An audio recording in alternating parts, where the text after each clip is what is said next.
지금 그분이 원하는 건 그거야. 앞으로 미래 발전 가능성이 높은 지역이 어디냐? 거기가 어디냐?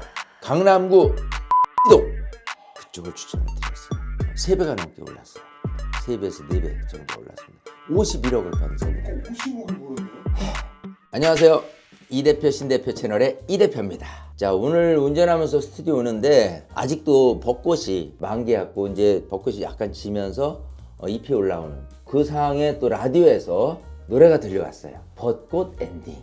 봄은 봄인가 봐요. 가슴이 심쿵해집니다. 그런데 그냥 예전 생각이 불현듯 팍 스쳐서 벚꽃 엔딩이라는 노래를 누가 만들었고 누가 불러요? 장범주 씨. 맞아요. 근데 장범준이 나하고는 어떤 특별한 인연이 있어요. 진짜요? 그렇죠.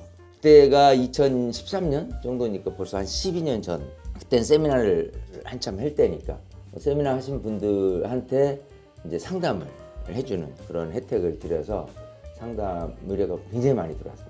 그런데 이제 여성이 찾아왔어요. 나이는 뭐 한 50대 중후반. 뭐 옷차림새도 대단히 화려하거나 뭐 이런 거는 아니에요. 그냥 아주 굉장히 평범해 보이는. 일단 기본적으로는 많은 사람들이 다 나랑 상담할 때는 내가 가고 있는 아파트라든지 뭐 주택이 2주택인데 이걸 어떻게 해야 되냐라든지 뭐 이런 것들을 굉장히 물어봅니다. 근데 이분은 조금 질문 내용이 틀렸어요. 근데 자금이 조금 있는데 건물을 좀 사고 싶다는. 근데 이게 그래 상담이라는 게 답변이 나가려면은 정보가 필요한 거예요. 이 건물을 사는 데 있어서 내가 거주할 필요가 있다 없다부터 출발을 해서 또 여러 가지 그 자산에 대한 부분이 이제 누구 명의로 해야 되는 건지 플러스 이제 부동산 테크를 넘어서 세테크까지도 다 연결이 돼야 돼요. 예, 그래서 물어볼 수밖에 없는 거예요, 사실. 근데 처음에는 이제 주저주저 다가 결국 이제 아들이 돈을 좀 벌었는데 이것저것 하면 10억에서 20억 사이. 어떻게 이렇게 갑자기 큰 돈이 이렇게 들어왔냐? 가수 바로 벚꽃 엔딩이에요. 예, 아들의 정체를 알고 보니까 장범준. 벚꽃 엔딩 2012년에 나온 걸로 알고 있어. 이 노래가 대박을 터뜨린 거예요. 그 노래 하나로 1년에만 10억. 이 상담자분은 장범준 가수의 엄마였던 겁니다. 그 아들이 노래 발표해서 한 20억 정도를 이제 벌었다고 얘기를 했어요. 이제 그분이 원했던 거는 작은 건물을 좀 투자하고 싶은 거예요. 근데 뭐 제가 중개를 하는 입장은 아니었었던 거기 때문에 어디를 하면 좋겠느냐라는 거예요. 지금 그분이 원하는 건 그거예요. 앞으로 미래 발전 가능성이 높은 지역이 어디냐. 그런데 20억 갖고 예를 들어 그 당시에 압구정 청담동을 한다 그러면 20억으로는 접근이 안 됐다. 작은 금액입니다. 그러다 보니까 그 당시에 그 근처에 있는 옆에 한전 부지가 현대 아주 고가로 이제 매각이 됐대. 삼성역 주변이 확 떠오르더라고요.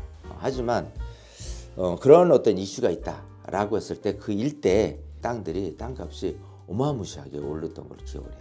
20억 갖고도 그 근처에 땅을 살려고 그러면 그것도 접근 불가. 그러다 보니까 그 대각선 정도 또 앞으로 핫해질 곳. 자, 거기가 어디냐? 강남구 대치동. 그쪽을 추천을 드렸어요.